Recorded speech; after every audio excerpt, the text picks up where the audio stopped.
Start by being clear about what we all need.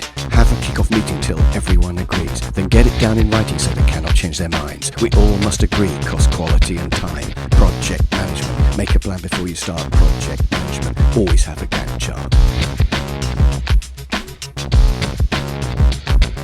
A breakdown structure is really just a tree. But how small should you go? That's granularity. Break it down, break it down, break it down, break it down. The next job is to estimate the cost and how long. Never promise average because something will go wrong. Then you get the whiteboard with the post-its on. Clarify the order in which they come. Do it as a team and involve everyone. It's only 20 minutes and it's verging on fun. Then find the longest route with the time on each task. You cannot do it quicker than the critical path. If the task is too big, then ongoing is a sign. But never say the O word or a kitten will die. Break it down smaller, it's never too late. It's never too late to granulate.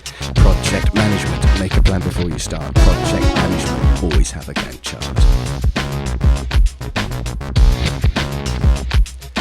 Next you make a Gantt chart, probably with Excel, starting with the longest path of floating tasks as well. What's so great about this thing by Henry Gantt? First it shows the people how they all fit in the plan.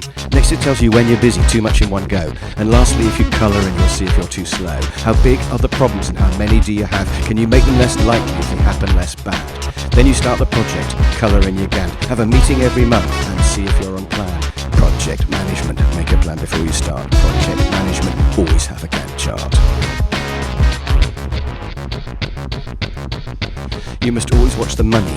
Are you overspent? It's the meaning of the numbers that you keep on getting sent. If you think you're under budget, then you're probably running late. You also need to know your predicted spending rate. Project management. Make a plan before you start. Project management. Always have a Gantt chart.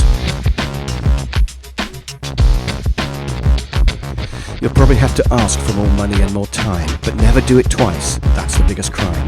Then when you're finished, you have a nice review, what was good to keep and bad to dodge and also to improve. And now that we have hindsight shared with everyone, let's keep it in a folder for the project still to come. Project management. Make a plan before you start. Project management. Gantt chart.